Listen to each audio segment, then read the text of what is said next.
بسم اللہ الرحمن الرحیم۔ سب تعریف اللہ تعالی ہی کے لیے ہے جس نے آسمانوں اور زمین کو پیدا کیا اور تاریکیوں اور روشنی کو بنایا۔ پھر بھی جن لوگوں نے کفر کیا وہ اپنے رب کے ساتھ دوسروں کو برابر ٹھہراتے ہیں۔ وہی ہے جس نے تمہیں مٹی سے پیدا کیا، پھر ایک وقت مقرر کر دیا اور ایک مقررہ وقت اسی کے پاس ہے، پھر بھی تم شک کرتے ہو۔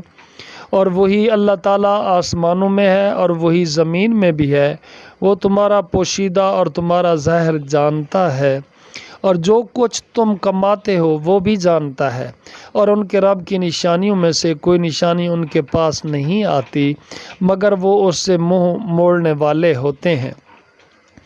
پس یقیناً انہوں نے حق کو جھٹلا دیا جب وہ ان کے پاس آیا، چنانچہ جلد ہی ان کے پاس وہ خبریں بھی آئیں گی جس کا وہ مذاق اڑاتے تھے۔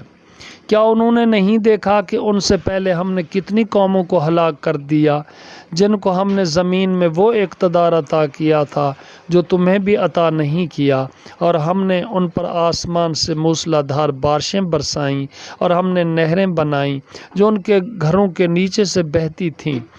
پھر ہم نے ان کے گناہوں کی وجہ سے انہیں ہلاک کر دیا، اور ان کے بعد ہم نے دوسری قوموں کو پیدا کیا۔ اور اگر ہم آپ پر کاغذ میں لکھی ہوئی کتاب نازل کرتے کہ جسے وہ اپنے ہاتھوں سے چھوتے، تب بھی کفر کرنے والے ضرور یہی کہتے کہ کھلے جادو کے سوا یہ کچھ نہیں۔ اور انہوں نے کہا کہ اس پر کوئی فرشتہ کیوں نہیں نازل کیا گیا، اور اگر ہم کوئی فرشتہ نازل کر دیتے تو ضرور کام ہی ختم ہو جاتا، پھر وہ مہلت نہ دیے جاتے۔ اور اگر ہم اسے فرشتہ بناتے تو ہم ضرور اس کو بھی آدمی بناتے، اور ہم یقیناً انہیں اسی شبوں میں ڈال دیتے جس میں وہ اب پڑے ہیں۔ اور بلا شبہ آپ سے پہلے بھی یقیناً بہت سے رسولوں کا مذاق اڑایا گیا، تو ان میں سے جن لوگوں نے مذاق اڑایا ان کو اسی عذاب نے آ گھیرا جس کا وہ مذاق اڑاتے تھے۔